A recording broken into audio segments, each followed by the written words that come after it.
The arcade is a magical place. The place where I spend the most time on.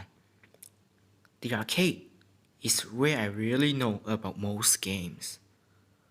It was a hub world that connects to another realm of consciousness.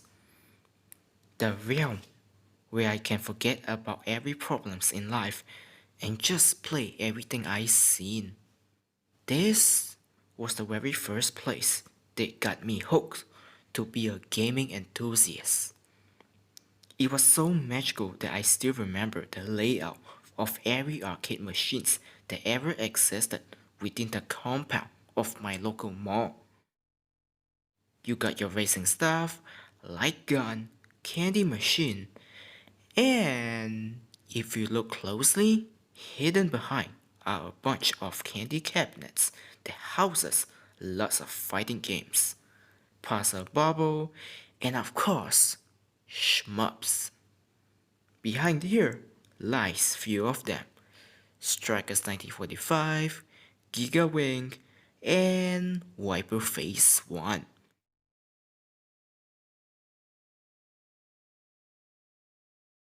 Wiper Phase 1 is developed by Seibu Kaihatsu at the arcade in 1995.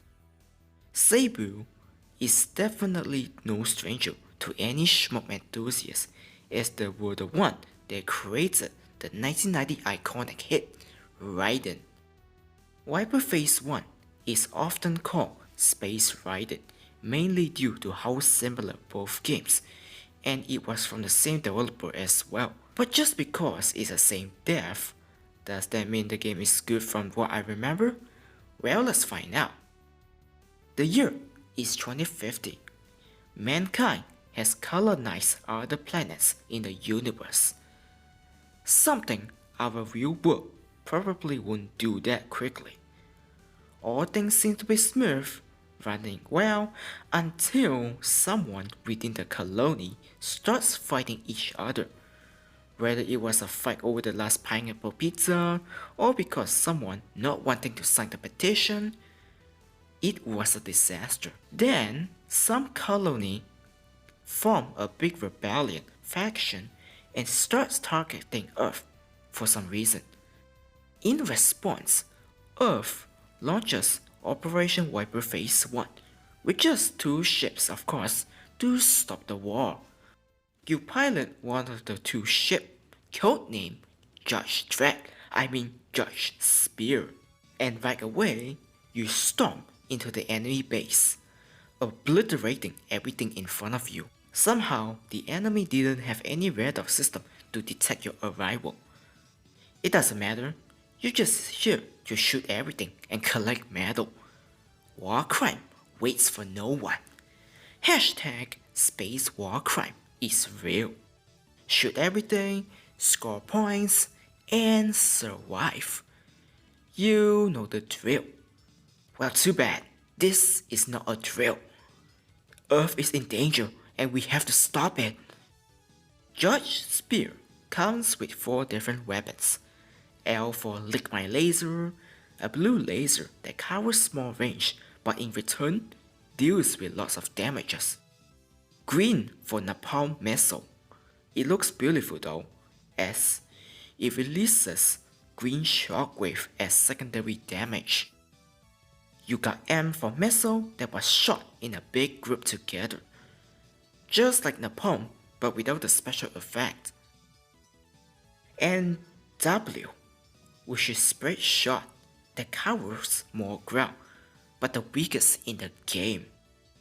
By collecting the P icon, you power up the said weapon. That's all to it for the weapon itself. The rest is all about pew pew pew, am I right? Anyway, back to stage 1 as you storm into the base. The humans run around in panic. Other ships and tanks try to scramble, which are also cool addition to the game. Bits and pieces of what remains of the enemy artillery shreds everywhere and disintegrate into thin air. Oh wait, there's no air in space. Disintegrate into nothingness. Oh, did I forget to mention this game was programmed by Yoritaka Kasai.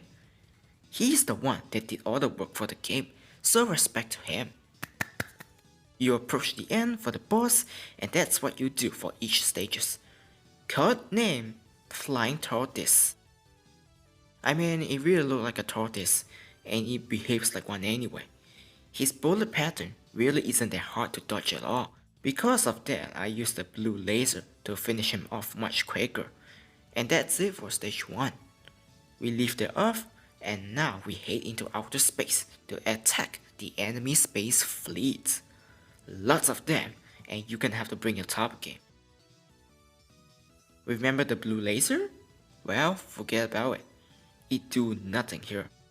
Enemy coming from every single direction really can be nerve-wracking. And as much as I hate it, I have to switch to the spread shot to even survive the onslaught. Remember, I'm just a tiny little ship going up against a rebel force. Debris flies everywhere, but don't worry, no one can have to clean it. I mean, Earth is already congested already, so maybe dumping into empty space won't have any effect anyway, am I right?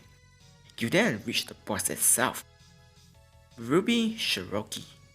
And once again, he's not that hard.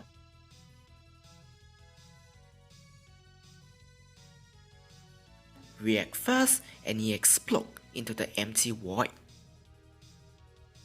Stage 3 still continues in the space with even more enemies trying to stop you. Once again, don't ever use anything beside the spread shot, please. You then arrive at a refueling base attempting to stop them from rendezvous.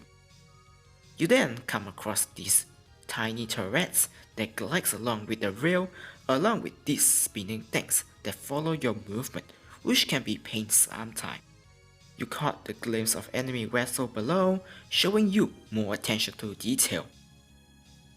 Time for the boss, codename is Gario. He moves along with a double rail while firing easy to dodge bullet. But then he picked up 2 body parts to assert dominance, and of course releasing smaller turrets. I suggest you to shoot them quickly. It continues on with you backing him into the corner and BAM! On to the next one where we enter deeper into the base to reach the storage facility where we commit more war crime. What? I need money for my war crime, you know. We then came across these flying balls. Definitely not Galaga. We then get to see the facility below, along with the pipes where the enemy are rolling out to stop you, lots of nice details. We reach the boss, codename Iron Module. Right away, he, or she, open up 2 gun cannon at you. Better destroy them quickly because you don't want to deal with them. Ever. Of course, you also have to deal with the balls everywhere, and of course, they stink. I told you, Shmup is very hard. Remember the background? Well, the whole place explodes along with the boss. Really cool details. Thank you, Yoritaka. On to stage number 5 as we head back into the empty space, into the asteroid belt. Definitely not Rayforce. You might be thinking, isn't it lonely? Well, no. Because 1, lots of enemies want to kill you, and 2, the music is immersive. Oh, did I forget to mention the soundtrack? They are amazing. Go Sato, a familiar name for the enthusiast of Raiden of the Storm, he's the one that composed the soundtracks for the Raiden series. To fit well with the space theme of the game though, he went on to add some synthesized flavor to it, and the result is the same level as Zuntata and Barry Leech. Immersive and amazing.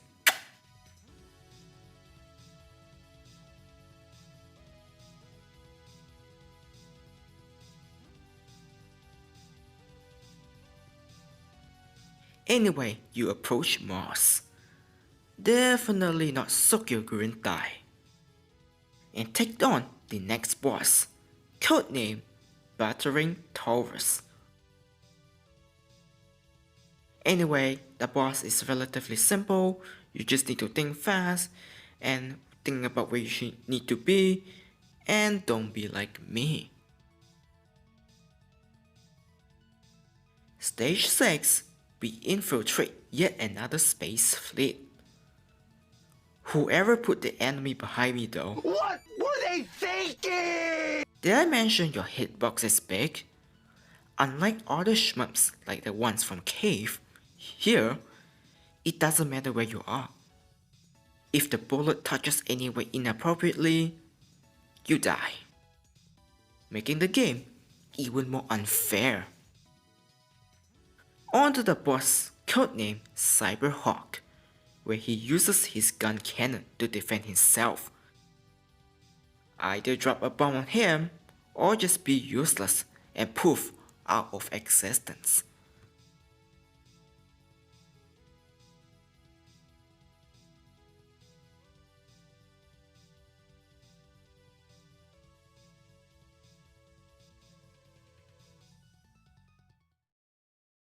We arrive at the heart of the enemy, the Colony base.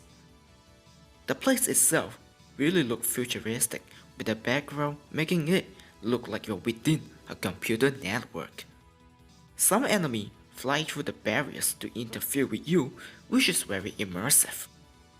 Background continue to change to different scenery and color as you prepare for the boss, codename Belor, along with her barrage of turrets trying to stop you.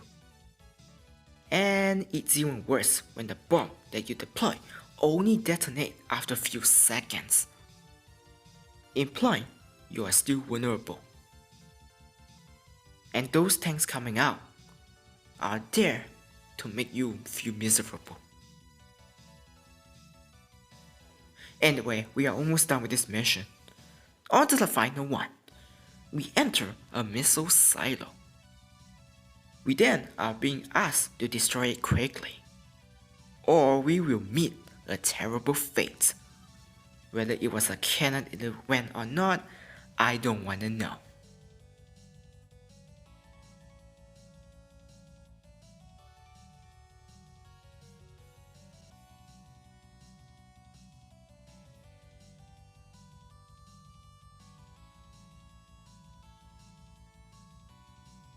We then come face to face with the real final boss, Copper Cognac. I just can't pronounce it, I'm sorry. And for the final time, it's not that hard. What's hard is the ridiculous amount of small enemies trying to ruin your day. Seriously, from stage 1 all the way to here, the game becomes hard because of these pesky enemies being present. And down he goes. Our mission is complete. If you are playing with the Japanese version, because over there, the game ends right away. But here, internationally, the game have 2 loops.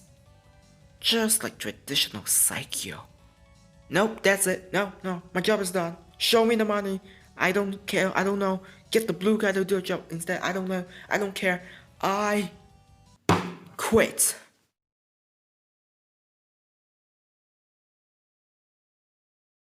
And that's Wiper Phase 1. Whatever happened to Wiper Phase 2, 3 and beyond is not my concern. Coming back to this game after many years, I still enjoy this game. Seibu Kaihatsu really delivered on yet another masterpiece. Whether you came from Raiden or a newcomer, you can't go wrong with this. Impressive attention to detail, amazing soundtrack, and of course a fluid shmup. What's not to like? Although the game is hindered by a large hitbox, unfair enemy placement, and brutal second loop, the game was still enjoyable. Speaking of enemy placement, I have 3 advices. Number 1, get the W. Number 2, get the W. Number 3, get the W. It will save your life.